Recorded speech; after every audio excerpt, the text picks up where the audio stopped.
আর বিশেষ করে আমাদের এই যে ওসমানী মেডিকেল এই মেডিকেলটা সর্বপ্রথমে মেহরবানি করে মেডিকেলে মানুষ যায় শান্তির জন্য, কিন্তু এখানে মানে মেডিকেলের নাম শুনলে ভয় লাগে। এই জনস্বার্থে এই বিষয়টা আপনি মেহরবানি করে সর্বপ্রথমেই দেখার জন্য।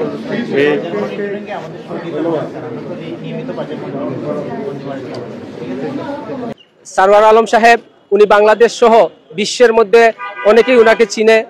উনি একজন সৎ এবং সাহসী ব্যক্তি হিসাবে আমাদের সিলেট আসছেন। আমরা সিলেটবাসীর পক্ষ থেকে উনাকে আন্তরিক অভিনন্দন। এবং সিলেট ওসমানী মেডিকেল কলেজ একটা ঐতিহাসিক মেডিকেল কলেজ, কিন্তু আমরা এখানে যেতে ভয় পাই। সিলেটের মানুষ একমাত্র সেবা দানকারী প্রতিষ্ঠান হলেও এখানে নাম শোনার পর, ওসমানী মেডিকেলের নাম শোনার পর অনেকে ভয় পায়। আমরা প্রথমে আমি অনুরোধ করছি ওনাকে যে ওসমানী মেডিকেলের প্রতি দৃষ্টি দেওয়ার জন্য। উনি আমার কথা আশ্বস্ত করেছেন। ইনশাল্লাহ আমরা সিলেটবাসী অচিরেই এই ওসমানী মেডিকেলের সিন্ডিকেট ভেঙে সিলেটের গণমানুষের স্বার্থে, সিলেটের মাটি ও মানুষের স্বার্থে আপনারা কাজ করবেন এবং আমরাও আপনাদেরকে সসম্মান করব।